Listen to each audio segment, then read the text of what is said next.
तो भाई लोग अब चीजें इतनी पास आ गई हैं कि यकीन नहीं हो रहा है कि हम फैंस ने स्टूडियोज के अंदर इतना बम्बू कर दिया कि अब वो स्नाइडर कट ला रहे हैं। मगर जब इतनी बातें यहां तक पहुंची चुकी है तो एक बार पूरी कंट्रोवर्सी पे फिर से नजर डाल लेते हैं कि स्नाइडर साहब के जस्टिस लीग से छोड़ने से लेकर अभी तक क्या क्या हुआ, क्योंकि कई सारी चीजें हैं जो लोगों को पता ही नहीं कि इस कंट्रोवर्सी के बीच में हुआ क्या था।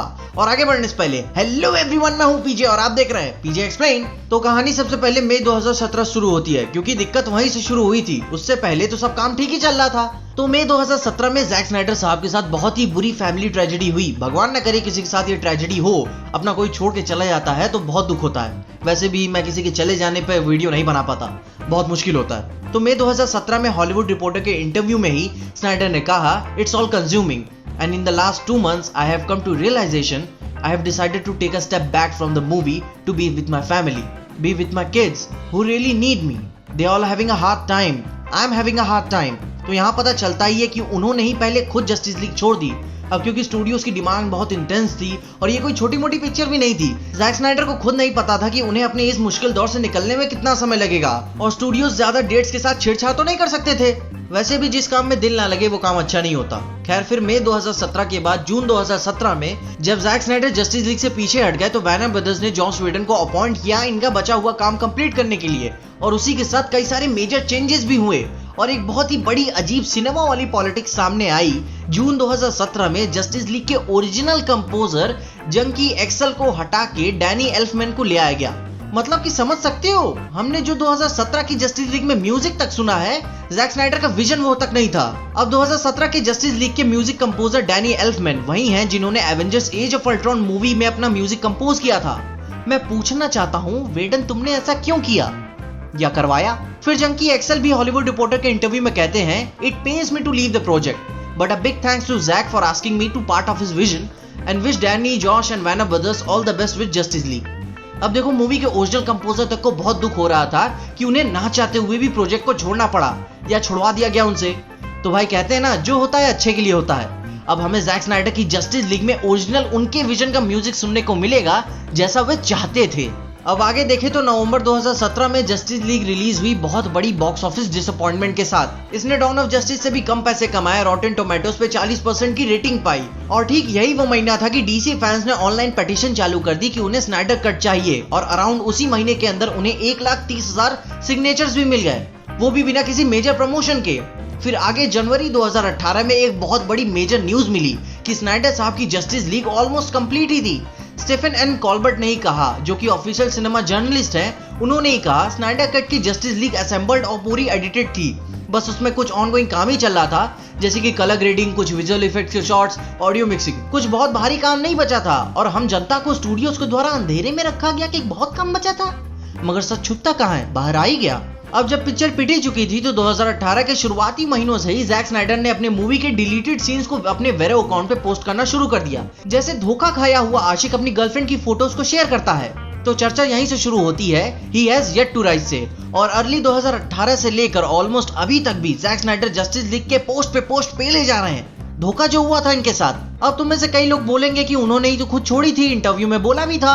मगर फरवरी 2018 में एक बात और जानने को मिली कि स्नाइडर को जस्टिस लीग से फायर कर दिया गया था, और इस बात को कंफर्म किया जॉश एलडीके ने, जो कि एक प्रोफेशनल सिनेमा जर्नलिस्ट थे, क्योंकि उन्होंने ये ट्वीट तब किया था जब वो बिजनेस छोड़ के जा रहे थे और दिल में कुछ दबा के नहीं रखना चाहते थे। उसके बाद जुलाई 2018 में वार्नर ब्रदर्स के सीनियर एग्जीक्यूटिव बेन फ्रिट्ज ने वॉल स्ट्रीट जर्नल के आर्टिकल में कहा कि स्टूडियोज के पास अभी कोई प्लान नहीं है स्नाइडर कट से रिलेटेड। दैट मींस कि उस समय तक प्रोडक्शन हाउस तक इस बात को लेकर सीरियस नहीं था।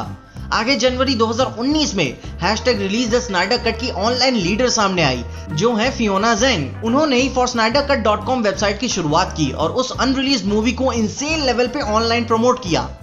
देखो, सीखो चूतियों, फैंस ऐसे होते हैं, इतनी मेहनत ऊपर से इतनी खूबसूरत। अब यहाँ से स्नाइडर की जस्टिस लीग को लेकर गर्मी और बढ़ गई थी फैंस और स्टूडियोज दोनों के बीच।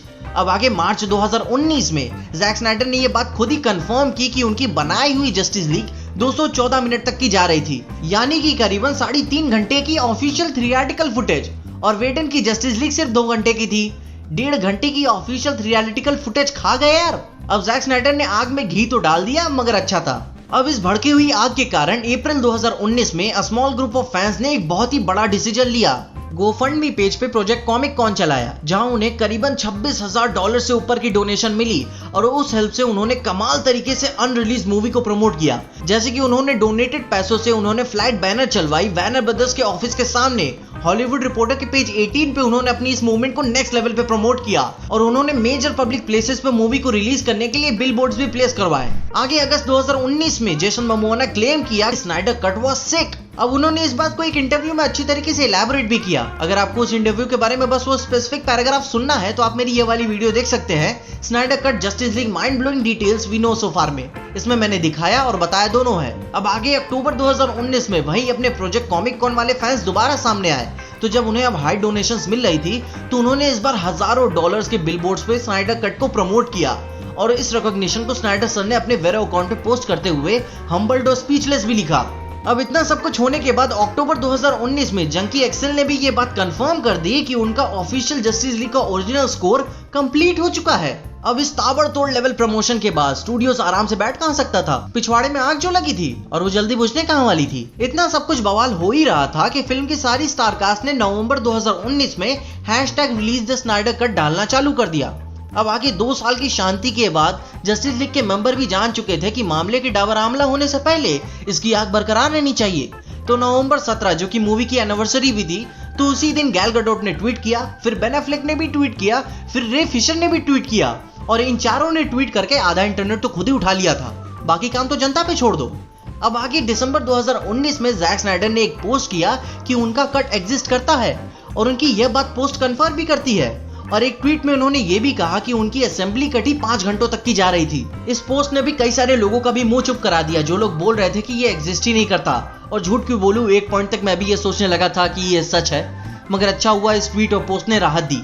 अब इस न्यूज के बाद जनता को कोई बहुत बड़ी न्यूज चाह रही थी। सबको पता था कि फैंस ने कितनी मेहनत करी, स्नाइडर कितने पोस्ट पे पोस्ट मारे, स्टूडियोज पे कितना प्रेशर बना, वो बिक गए फलाना ढिकाना। मगर अब फैसले का दिन आ चुका है। मई 2020 को मैन ऑफ स्टील के वर्चुअल स्क्रीनिंग पे जैक स्नाइडर अपना स्मॉल सा Q&A चला रहे थे और उसी चर्चा में उन्होंने अनाउंस किया कि उनकी जैक स्नाइडर की Justice league officially HBO max पे आने वाली है। अब उससे पहले भी कई सारे रूमर्स चल रहे थे, मगर इस बात को अभी कंफर्म किया गया मई 2020 में। फैंस की मेहनत, माँ की दुआएं सब काम आई और ये कांड ऑफिशियल हो गया। अब इधर से आगे जाने का कोई मतलब नहीं है, क्योंकि अब प्रोडक्शन हाउस बस अपनी हाइप क्रिएट करेगा।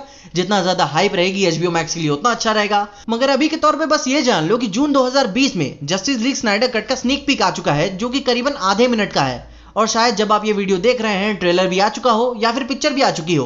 कमेंट्स में उसके बारे में मुझे बताइएगा जरूर। और हाँ, इस वीडियो में मैंने किसी भी रूमर्स को कंसीडर नहीं किया है, जो भी इंफॉर्मेशन ली है ऑफिशियल ली है। मगर इसके अलावा अगर आपको लगता है कि मुझसे कोई पॉइंट छूट गया इस टाइमलाइन में, तो उसके बारे में भी मुझे कमेंट्स में जरूर बताइएगा।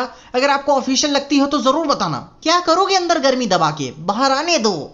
और अगर आपको इस वीडियो में देख के कुछ भी अच्छा लगा, खुशी हुई या मजा आया, तो लाइक मार दो इस वीडियो को। इस चैनल पे नए आ गए हो, सब्सक्राइब तो मार ही देना इस चैनल को। और अगर ज्यादा ही अच्छी लग गई तो अपने दोस्तों शेयर कर देना। मेरे इंस्टाग्राम और ट्विटर हैंडल्स आपको नीचे ही डिस्क्रिप्शन में मिल जाएंगे। और देखते रहिए PJ एक्सप्लेन।